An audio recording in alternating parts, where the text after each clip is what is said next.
اگر تمہارے والدین میں سے ایک یا دونوں تمہارے پاس بڑھاپے کی عمر کو پہنچ ہی جائیں،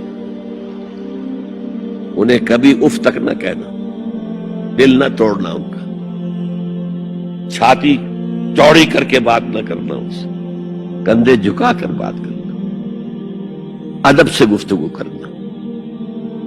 قل لہما قولا کریما واخفض لہما جناح الذل من الرحمہ، اپنے کندھوں کو جھکا کر رکھنا، اور پھر کہنا، اللہ سے دعا کرنا، رب ارحمہما کما ربیانی صغیرا، پروردگار میرے ان والدین پر رحم فرمائی ہو جیسے کہ انہوں نے مجھے پالا تھا جبکہ میں چھوٹا سا تھا۔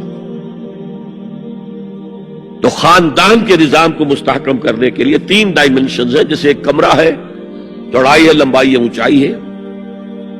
پہلے تو شوہر اور بیوی کے درمیان بانڈ آف لو، اب یہ شوہر اور بیوی پیرنٹس بن گئے ہیں، والدین بن گئے، اولاد آ گئی۔ سیکنڈ ڈائمنشن ایڈ ہو گئی، ادب، عزت، اور بہن بھائی ہے اخوت، جس کو کہ وہ کہہ رہا ہے جی ویلز بھی فریٹرنٹی، خاندان کا ادارہ مستحکم۔ یہاں ایک نقطہ اور بیان کر دوں، لیگل لیول پر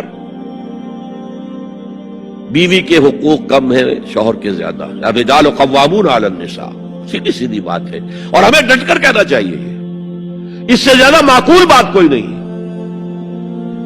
کسی ادارے کے 2 سربراہ برابر کے اختیارات والے نہیں ہو سکتے،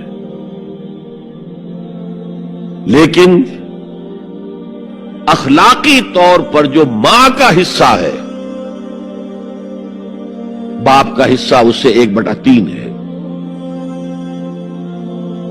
قرآن مجید میں آیا ہے نا، حملته امه وهنا على وهن وفصاله في عامين ان اشكر لي ولوالديك، اسے اٹھائے رکھا اس کی ماں نے،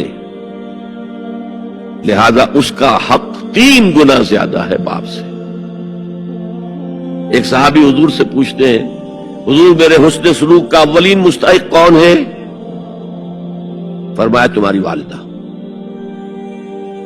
پھر پوچھا ان کے بعد کون؟ پھر کہا تمہاری والدہ۔